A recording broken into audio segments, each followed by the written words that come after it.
예, 정치권에서는 여야 대표들이 신년 기자회견을 하루 차이로 열고 이 현안에 대한 입장을 밝히고 있습니다. 네, 어제 새누리당 김무성 대표에 이어서 오늘은 더불어민주당 문재인 대표의 신년 기자회견이 예정돼 있는데요. 이와 관련해서 오늘 정치부 박효정 기자와 이야기 나눠보겠습니다. 어서 오세요. 네. 자, 어제 이 김무성 대표가 기자회견을 하지 않았습니까? 가장 아무래도 총선을 앞두고 있다 보니까 공천 관련한 부분들이 얘기가 많이 나왔을 것 같은데 주로 어떤 얘기들이 나왔습니까? 네, 김무성 대표는 어제 신년 기자회견에서 그동안 강조해왔던 상향식 공천 방식을 고수하겠다는 입장을 다시 확인했습니다. 네, 어제 회견 발언을 소개를 하자면요. 네. 소수 권력자와 계파의 영향력이 공천 과정에 전혀 미치지 못할 것이다. 이렇게 강력하게 이야기를 했습니다. 네, 그동안 공천권을 둘러싼 갈등이 수없이 분출했었고 특히 선거철만 되면 잡음이 끊이지 않았었는데요. 네, 이런 전략 공천이나 인위적인 물갈이를 없애고 상향식 공천으로 투명하고 공정하게 선거를 치르겠다. 이런 뜻으로 보시면 됩니다. 김 대표는 그동안 오픈 프라이머리, 즉 완전 국민 경선제를 자신의 일종의 정치적 소신으로 강조해 왔었는데요.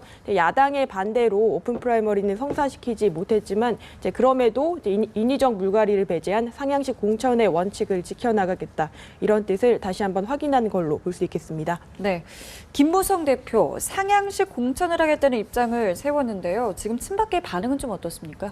네. 상대적으로 김무성 대표는 비박계로 분류가 되고 있습니다. 네. 그렇기 때문에 김 대표가 가진 공천 철학은 당내 친박계의 기류와는 다소 온도차가 있는 게 사실이고요. 친박계 의원들은 박 대통령의 국정 운영을 뒷받침하기 위해서 총선에서 대대적인 물갈이가 필요하고 또 이를 위해서는 단수 우선 추천 제도를 요구하고 있습니다. 사실상의 전략 공천을 하자는 뜻인데요.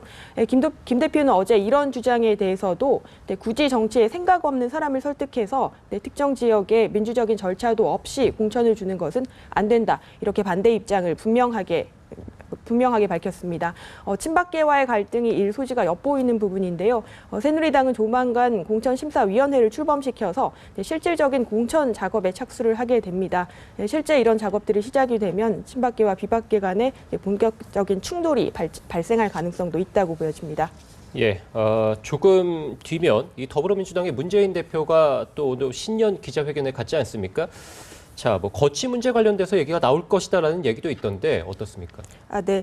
더불어민주당 문재인 대표는 조금 뒤인 10시부터 이제 국회에서 신년 기자회견을 갖습니다. 문 대표는 작년 2월 전당대회에서 당대표로 선출이 됐기 때문에 신년 기자회견은 오늘이 처음입니다. 무엇보다 문 대표가 오늘 회견에서 사퇴 방침을 밝힐 것으로 전해지면서 회견에 비상한 관심이 쏠리고 있는데요. 네.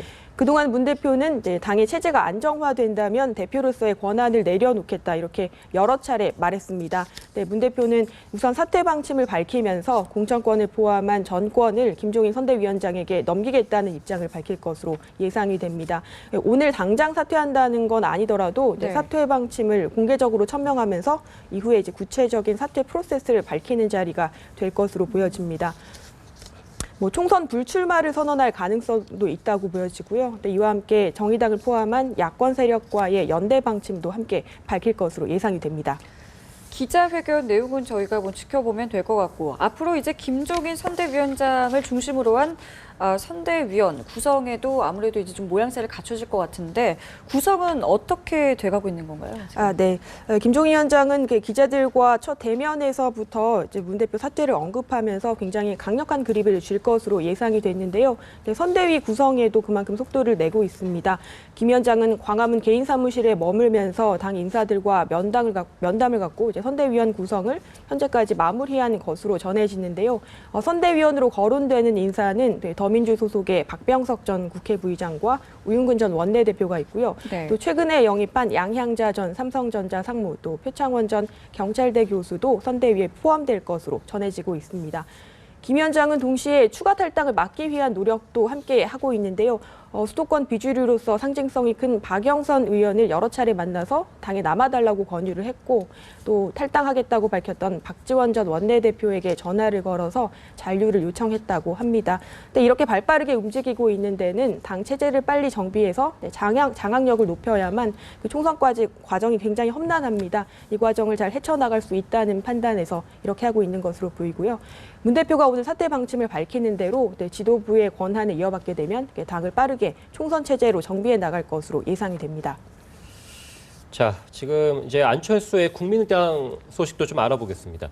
자, 지금 인재 영입도 하고 또 탈당파 흡수도 하고 있고 상당히 지금 창당 준비의 속도를 올리고 있는데 의원총회도 조만간 또 한다고요. 네, 안철수 신당 창당 준비위원회입니다. 내일쯤 아마도 아직 확정이 되지는 않았는데요. 현역 의원들이 참여하는 첫 번째 의원총회를 열 예정입니다.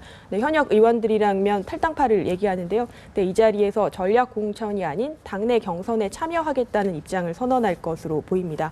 그동안 더불어민주당의 주류 세력은 탈당파를 공천에 욕심을 내는 세력으로 비판을 해왔는데요. 네, 이에 대한 어떤 반박의 성격인 동시에 현역 의원을 교체해야 한다는 물갈이 여론을 견제하기 위한 이런 여러 가지 포석으로 볼 수도 있겠습니다.